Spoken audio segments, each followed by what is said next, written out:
Hello, hello, and welcome to the MMA podcast. Today, talking about the UFC Saudi Arabia card, which happened yesterday. And also, we'll talk a little bit about PFL 5, which happened on Friday. And I will state that Bellator happened yesterday, but I did not watch it. So, by the way, Bellator, what are you doing here going head to head with the UFC when your video on demand service via HBO Max is not actually working? So your cards cannot be watched legally after the fact. That's a bit of a weird choice. Let's get the Bellator out of the way first, because that's the thing I have by far the least to actually, talk about, because, well, I didn't watch it. I feel like that is an obvious option here. Paul Hughes got his first win over Bobby King since signing with the Bellator, so that's cool and everything. Ramazan Kurmagomedov beat Jason Jackson in apparently a fairly uninspiring affair. I don't know. Twitter did not seem tremendously big on it, so that's all I got. Arlene Blenko beat Sinead Kavanaugh. Conor McGregor was in attendance. Conor was in the ring to talk about Kavanaugh and her attempts to get back to like her boxing roots and so on, which here's the thing, and I'm going to talk about this a little bit more later. There's a certain point where, like, you are just what you are, and Kavanaugh is 38 years old. So I don't know. I don't know if there's any kind of like big change coming for her and her admittedly deceiving 9-7 record, because like all her losses are to like actually pretty good fighters. Cyborg Santos, Leslie Smith, Janae Harding, Arlene Blenko twice, Sarah Collins, who's perfectly fine. Dalton Rasta won a majority decision against Noberti Novenji Jr. That's kind of a disappointment, because Novenji is a Hungarian prospect who trains out of London Jude Fighters and is actually pretty exciting. Like, his fights are really, really, really fun. And I was kind of hoping he had a higher ceiling, but maybe he still does, because unlike a lot of the other people I'm going to talk about here, he is still 24. He still has room to get better and improve. And then basically the rest of this is just Irish regional talents, with a couple of exceptions. Kashan Magomed Sharapov won his fight. He is somewhat of a prospect.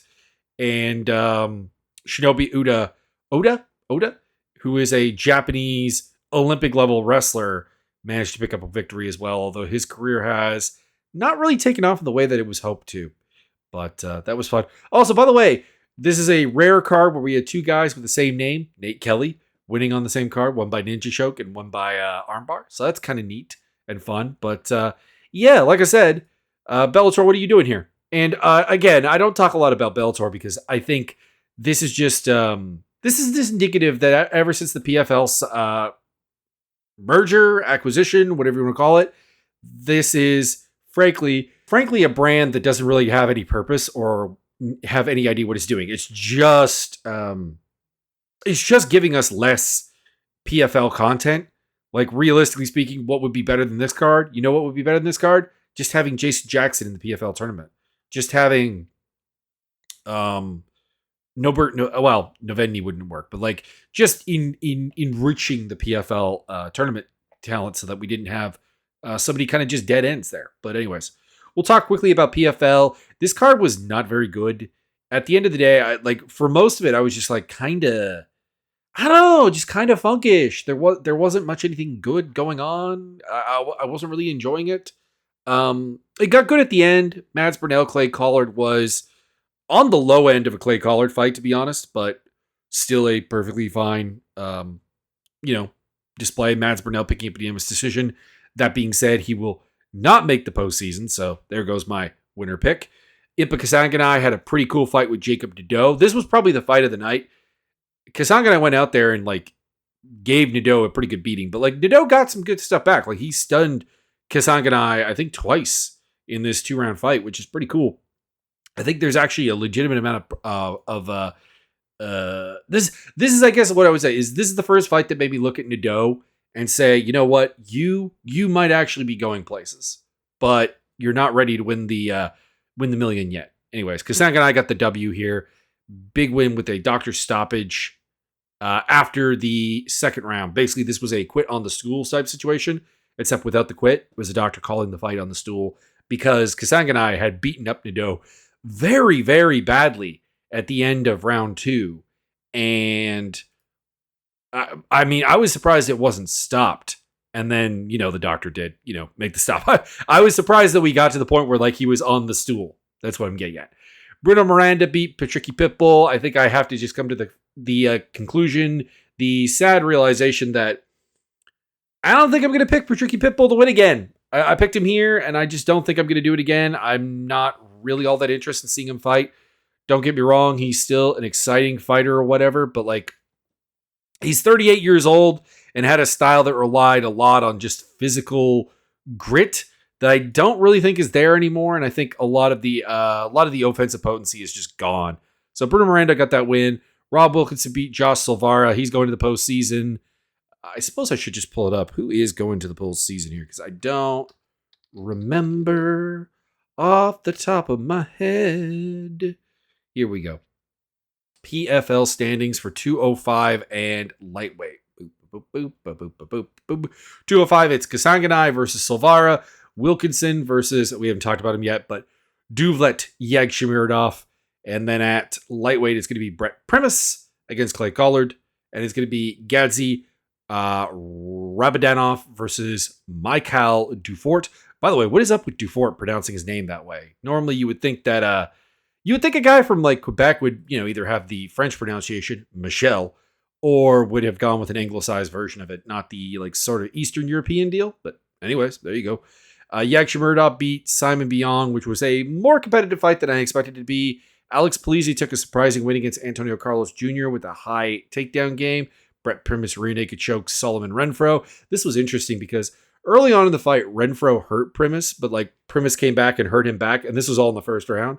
And then it took to the third round for it to actually end. Anyways, Sada Busi knocked out Andrew Sanchez in a pretty fun one. I didn't have a pick on this one. I don't know who I would have picked. I'm not gonna claim I would have picked C in this one, but C, he looked good. He showed off his range and his kicking game, and Sanchez just is really, really, really easy to hit. But anyways, there you go. Gadzi Rabadanov continues to be a submission or decision machine, beating Elvin Espinoza.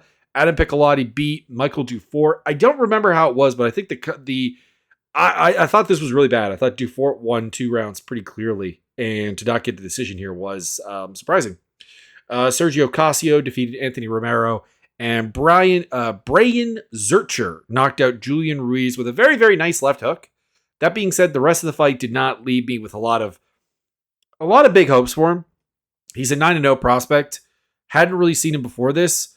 But I don't know. There just wasn't anything that stood out about him that made me like really take note. I think that was largely the problem. Anyways, it was still a cool finish. And you know what? For a showcase fight between 2 prospects, that's all you can ask for, I guess.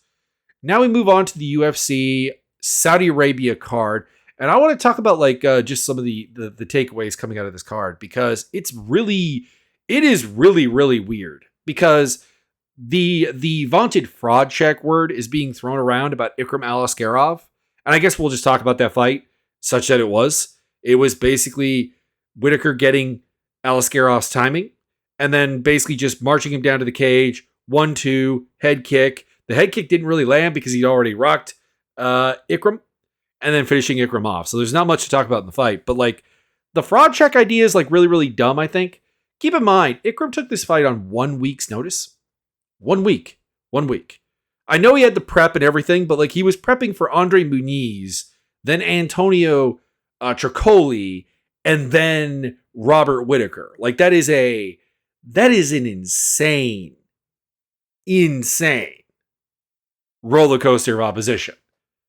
And he lost. And I think the weird thing is just, I don't know, people think that Robert Whitaker doesn't have power because he hasn't finished anyone in like a while. But like, let's go over this. Let's go over this, like this list of fighters he has failed to finish. It's Paulo Costa. It's Dricus du Plessis. It's Marvin Vettori. It's Izzy Adesanya. It's Kelvin Gastelum, Jared Cannonier, Darren Till, Israel Adesanya, Yoel Romero twice. And that's the list. That is the 10 opponent list of guys that Robert Whittaker failed to finish. And yeah, it goes back to 2017. That's a lot. But like at the same time, I want you to realize something, that if you look at Yoel Romero's record, you realize that this guy has never been finished by strikes by anyone other than Rafael Fazio Cavalcanti, who is a 205er. No one else has done that. Not Whittaker, not Paulo Costa, not Israel Adesanya, not Phil Davis, not Vadim Nemkov. Moving on. You would then have to go with Israel Adesanya, who in MMA has only been finished by Alex Pereira. So, and at the time of the fight with Whittaker, had never been finished in MMA. He'd been finished in kickboxing by Alex Pereira. But again, only really finished by Alex Pereira. Actually, I'm kind of wondering, Tapology probably does not have a comprehensive kickboxing record for Adesanya. Does Wikipedia? Kickboxing records are always a little bit hard to pin down. How many times have you been finished in kickboxing? He has 5 losses. And yep, only one. Only one by stoppage. Alex Pereira. So again, finished by Alex Pereira and only Alex Pereira in kickboxing and MMA. There you go.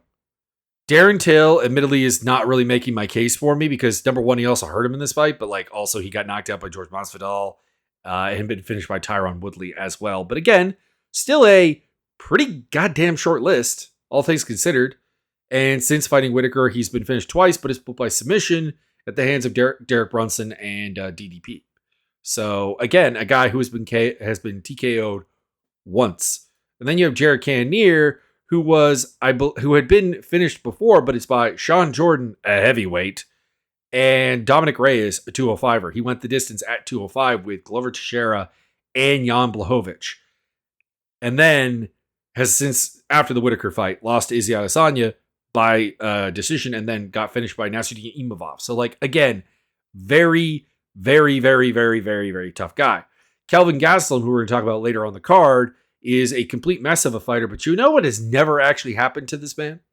What has never actually happened to Kelvin Gastelum? He has never been finished with strikes.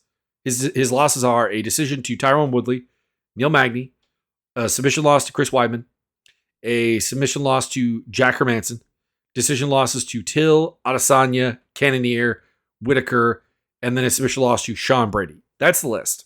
And then, but man, I'm blanking on what this. Okay, he may have been finished by Vitor Belfort. Why am I not remembering this fight? No, it was a KO for Gastelum. Okay, so there you go. And then he tested positive for the weed. And then you've got, moving on, you got Marvin Vettori, who I'm pretty sure has never been finished. Like another one that has never been finished. Yeah, let's see here. Decision losses to Cannonier, Whittaker, Adesanya, Shoeface, and Bill Beaumont. One of those is not like the others. And then further on down, you got Dricus du Plessis, who's been finished by strikes by Roberto Soldic, and that's it. And then Paulo Costa, who's been finished by strikes by Israel Adesanya, and that's it. So I feel like a lot of people are just ignoring the fact that like Robert Whittaker's been fighting at the absolute top of the division against the absolute top of the division in terms of durability. So any idea that this is a fraud check for Aliskerov is a little bit weird.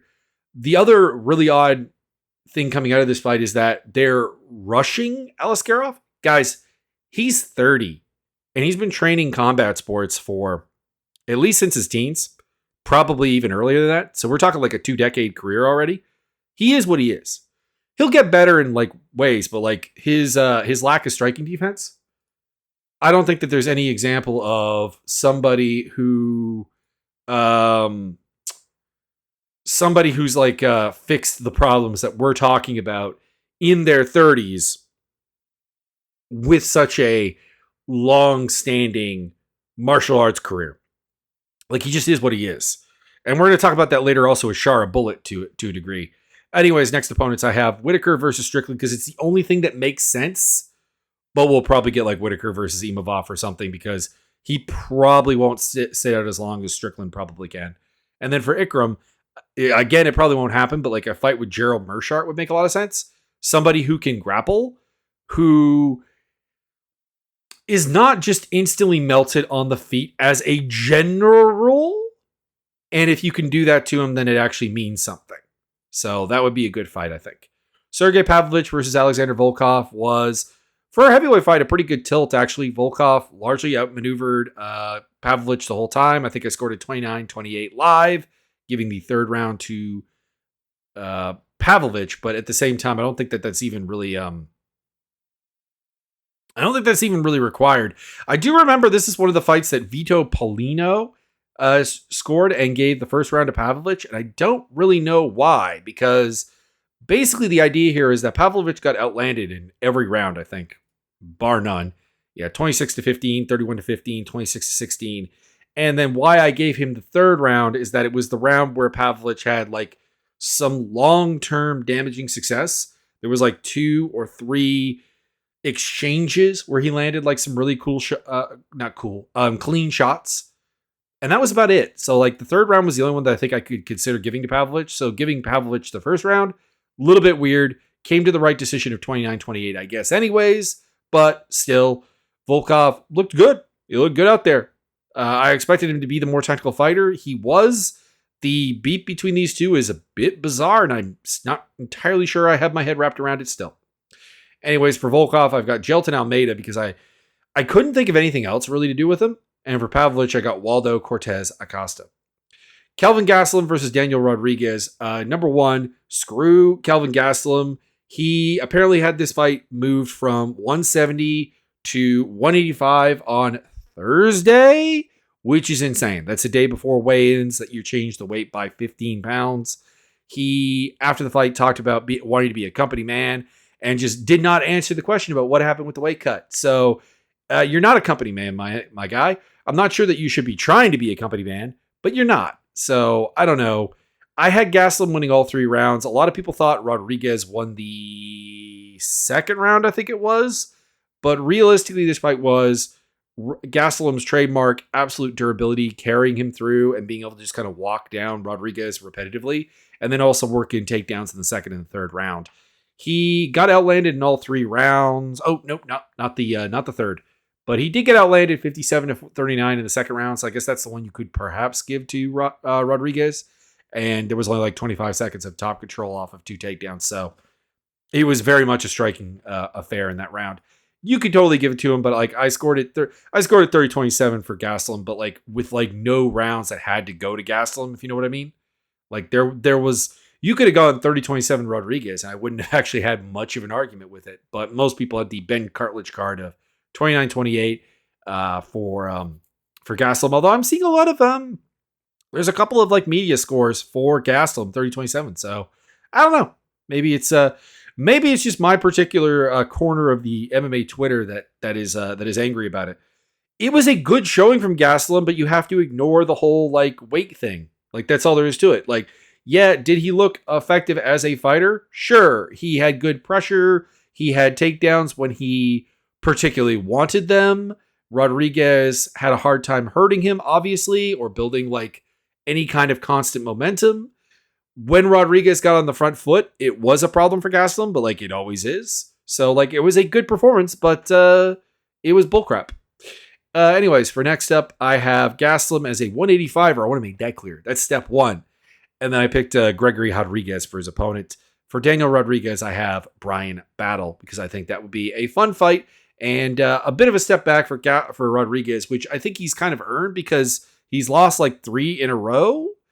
And like twice has been caught up in like weird weight class things because of course he was involved in the Khamzat Chimaev fight on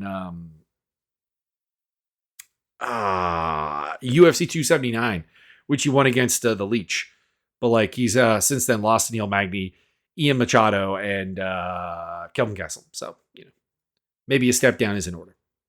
After that, it was Shara Bullet versus Antonio Tricoli. This was not a particularly good fight, but Sharbola got away with a big cage grab in the second round that maybe changes some things. A lot of people are talking about how that should have been an automatic point deduction, like cage grabs in general. I think that that's not really the conversation to have here because earlier in the fight, Tricoli got warned for a cage grab as well.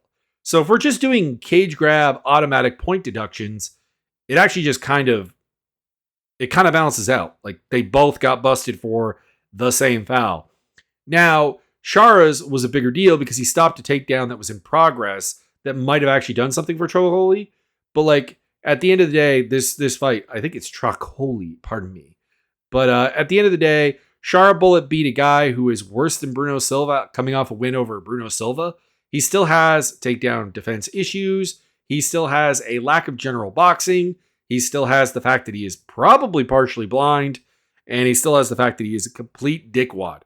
So, I don't know. I'm not really interested in seeing anything happen. And also, again, this is another one where like people are like, oh, I hope they don't rush Shara. He's 30 and he's part blind, guys. What's the long-term projections here? But I don't think they will. He probably can't fight anywhere but the Middle East. So Fight Island plus Saudi Arabia, and that's probably it. And they'll probably just give him like largely cans to deal with. And at some point, one of those cans might actually just beat him back because, again, there is a solid chance this guy has no peripheral vision. But anyways, I've got Chris Curtis because he called him out on Twitter. And for him, and I don't care for Antonio Tricoli. He could stay around, don't get me wrong. Like I'm not saying cut the man, but I'm just not interested in what he can do. Because he's just a huge guy. Like he's a huge guy with a PED pass. Like what are we doing? What am I supposed to get excited for here? Then Johnny Walker versus Volkan Oezdemir. Volkan Oezdemir just walked him down and nuked him. That was it. Walker is the king of like the really, really awkward looking knockouts, basically, because he just felt like a marionette with its strings cut here. I don't know really if I learned anything really here. This was just like, all right, what if Oezdemir actually comes out and fights to his potential and beats Johnny Walker? And like, I knew he could do that, but I picked Walker on the basis of he's just not very consistent. Anyways, I've got him in a rematch against Alexander Rakic because I think that fight would go differently this time, or at least I hope so. And then I've got Walker against Carlos Ulberg. Nasrat Haqparast versus Jared Gordon. This was a really, really good fight. I scored the fight at the end of the day for Jared Gordon, giving him the rounds 2 and round 3. I don't think I have really a huge problem with the scorecard for Haqparast. I'm kind of interested. What were the actual scores?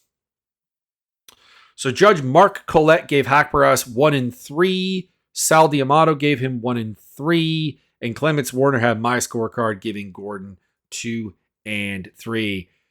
I don't think that there's really a problem with any of those cards, actually. A lot of people were getting angry about it because I think Jared Gordon always gets a lot of love. But like realistically here, we're basically debating about the third round because I think everyone had Haqparast winning the first. Everyone had Gordon winning the second, basically on his like pressure. Basically, this was Gordon pressuring and Haqparast picking him apart on the counter off the back foot. And when the back foot was really, really working, it was kind of ugly for Gordon. And when the front foot was working for Gordon, it was working really well. He was landing a couple of nice sneaky right hooks and so on. And the pressure is always a good thing to have against a guy like Haqparast. But the third round basically comes down to this. They just swang and bang. Like there was a lot of no real defensive ideas. They were both, I think, just tired. And at the end of the day, Haqparast landed 74 strikes. Gordon landed 70 strikes. Gordon went 0 for 5 on takedowns in the round. I don't know. Like if you thought Gordon won that round, I mean, I'm with you. I am there. I thought he landed the better shots. But like if you're screaming a robbery, I don't really think that there's any grounds for it. So there you go. So a way closer fight than I expected, to be honest, because I thought Haqparast would just be physically too much for him. And that did not end up being the case. But I don't have a problem with the split going to Haqparast. I have him against Ludovic Klein. I have Gordon against Matish Rembetsky. Muhammad Naimov versus Felipe Lima. Felipe Lima looked real good here. Came out with like a jumping knee and so on. And like actually had 2 of them actually. And actually had Naimov really on the back foot very, very early. as the fight went on, he started to wear down a little bit and let Naimov back into this, where like his size and so on are, working good.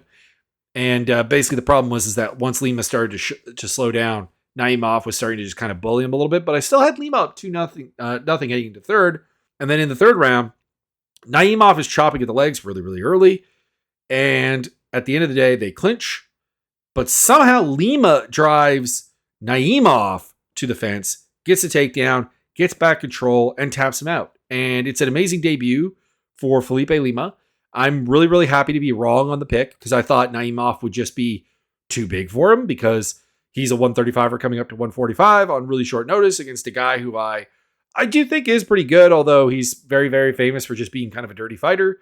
But yeah, I'm pretty happy with that result. I'm really, really, really stoked. Lima I've got against Davey Grant, and I've got Naimov against David Onama. Then we had Renat Fakhretdinov versus Nicholas Dalby. Now, this is a decision I actually do object to. So Fakhretdinov won this by split decision, winning, let's see here. Judge Ben Cartledge gave him the first and the third. David Lethby gave him the first and third. Okay.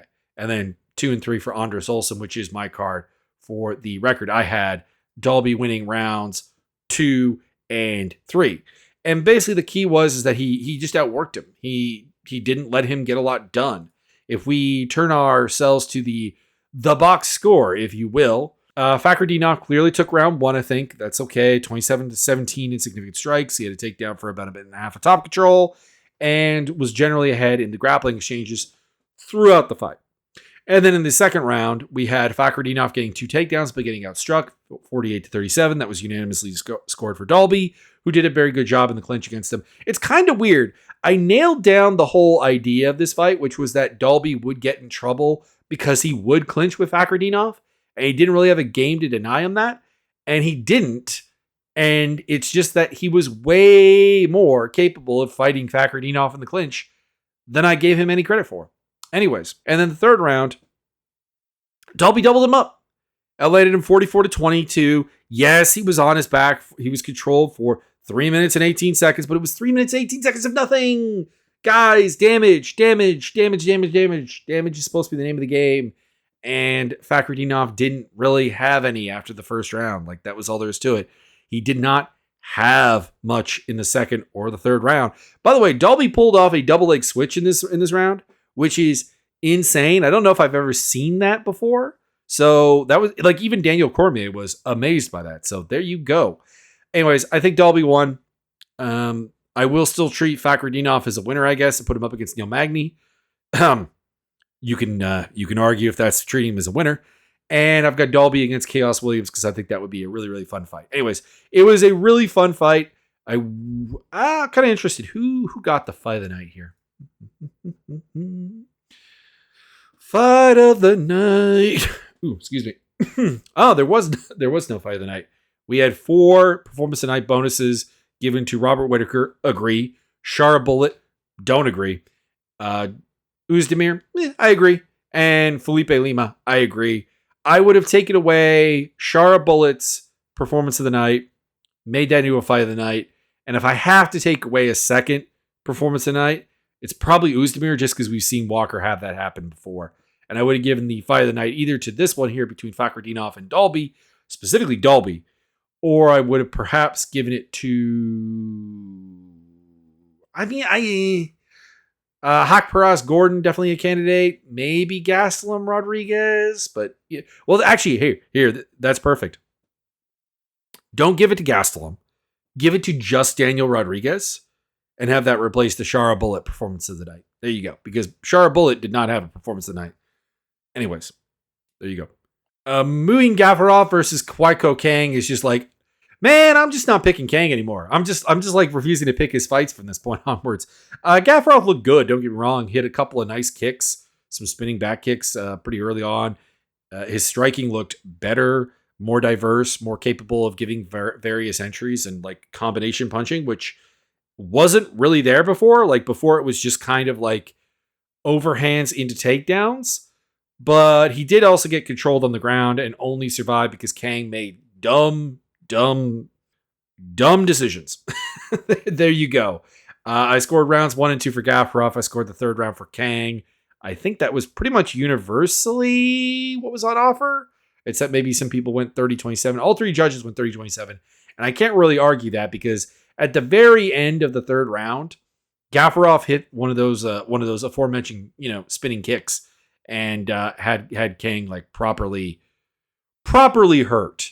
And that could easily turn that round around, which was a round that I had going for Kang before that, but obviously could change based on what happened, in that last like couple of seconds. But Gafarov I got against Cameron Simon, and I've got Kang against. I don't really care because here's the problem with Kang. He's 36 years old, so he is what he is. He's unlikely to experience a awakening technically, fight IQ wise, or anything like that. And he's probably in physical decline. And he's not a prove it guy because there is no consistent challenge he offers to people. So putting him in there with like to test prospects and stuff feels like a waste of time. So I guess you could just do action fights with him. Like, it's not that I want him cut. It's not that I want him off my TV. It's not that I want him out of the UFC. It's just I don't know what to do with him matchmaking wise. And to be honest, I haven't for probably some time. And before that, we had Magomed Gadzi Yashulov versus Brenson Ribeiro, which I guess I'll talk about the scoring of because realistically, I thought it was really, really clear. Ribeiro won the first round. And then after that, Magomed MG took over and did his thing. He got top control for 3 minutes and 41 seconds and 4 minutes and 35 seconds of the second and third round, respectively. Yes, he got caught in a guillotine in the second round, but that was kind of really about all Ribeiro had.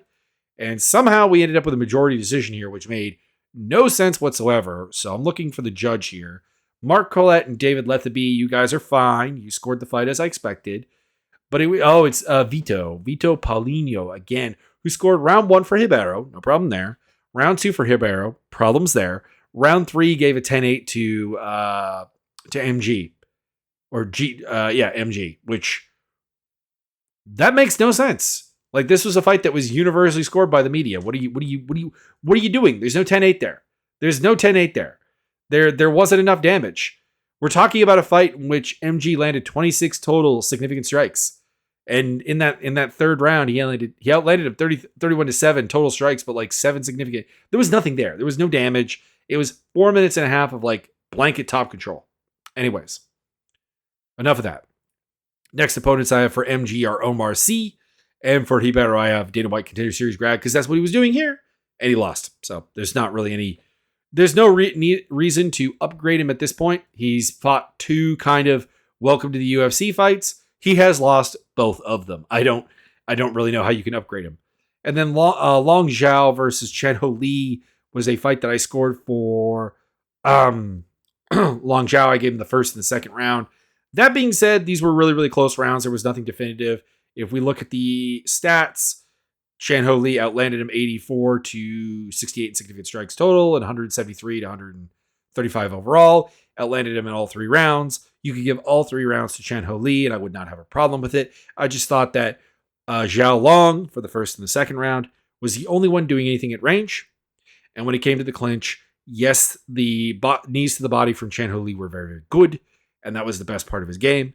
But I don't think that they did enough to overwhelm the fact that he was getting kind of pot-shotted at range for those 2 rounds. But I have no problem with it. Again, if you outland somebody by double-digit strikes in 2 rounds, you're probably going to win, and I have no problem with that at all. I'm kind of curious what the rounds were. Not going to be angry about the scorecard in any way. Andres Olsen gave Long the first and the third. That's a bit weird. Okay, that's a bit weird. I don't know about that one. No, I guess I'm on. I don't know. Like, okay, Chen Ho Lee, I thought won the third round. I guess is what I'm getting at. I think that's closest to like an obvious round. And if you gave Lee the second, I think you have to get Lee the third. So, Andres Olsen, I said I wouldn't be all that angry, and I'm not angry. but I'm not happy. And Vito Paulinho gave the first and third to Lee. That's a bit weird. I think the second and third are the better ones, but hey, whatever. Clements Warner had the first and third as well. I'm not going to get worked up over it. Neither of these guys really honestly has like a future in the UFC. Long Zhao has the physicality, I think, to do something. It's just, I think despite the fact that he is only 26 years old, he has been at this for a very long time. And I don't know if he's going to get the right coaching to fix things. And Shane Ho Lee, I just think has a top end of physicality. I have Lee against Siri City, who's a guy who hasn't fought in a hot second, so like why not?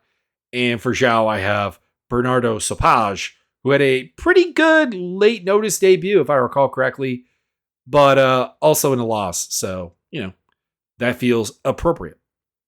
Anyways, check out the links down below for my video game stuff and the MMA Discord server, which I am bringing back to more activity. So get ready for that. And I don't really have anything else to add. I guess my social medias are down there as well. You can check them out. And I will see you next time for... Is it 303 next? It is. Yeah, we got UFC 303 coming up along with Invicta FC 55 and PFL 6. I guess let's see here quick. Is there anything I'm super excited for? Obviously, the pay-per-view is good. Yuri Prohaska versus Alex Bahia 2. Brian Ortega versus Diego Lopez. Really late added fights. Those are bangers. I'm not really sure I love the Anthony Smith versus Roman Dolidze fight, but hey, whatever. And then you have Mayra Buena Silva versus Macy Chiasson and Ian Gary versus Michael Venom Page, which I am probably much less excited for than most people. So there you go. And Joe Pyfer's on the undercard. So that's fun. Cub Swanson, Andre Fili, Charles Rodon versus John Silva. This is a top to bottom pretty good card. The only fight that I'm not looking forward to, just because it doesn't make a lot of sense, is Vinicius Oliveira versus who beat Bernardo Sopage. So we come full circle. Fighting Ricky Simone. Was that supposed to be something else? Doesn't look like it. Okay. And then on the Invictus side of things, hey, Toledo Bernardo versus Olga Rubin. That's a pretty fun fight. Kay Hansen's on the card. Her career has not really gone the places I really wanted it to go, but it's neither here nor there. Katie Saul is on the card. Go Canada. And on the PFL card, we obviously have the welterweights and featherweights tournament continuing. Anything really dope? I remember they were really trying to big up the Logan Storley versus Leandro Staropoli. Not excited for that fight. Storley's going to win. There you go. Logain versus Gonzalez. That's not a bad fight. And what else to look forward to? Braga versus Jenkins. That could be fun. Further on down here, I'm still looking. Not loving it. Don't get me wrong. There's a lot of like good fighters on here. I'm just not loving the particular matchups of them. So, anyways, there you go. Have a good day, and I'll see you when those cards are closer at hand.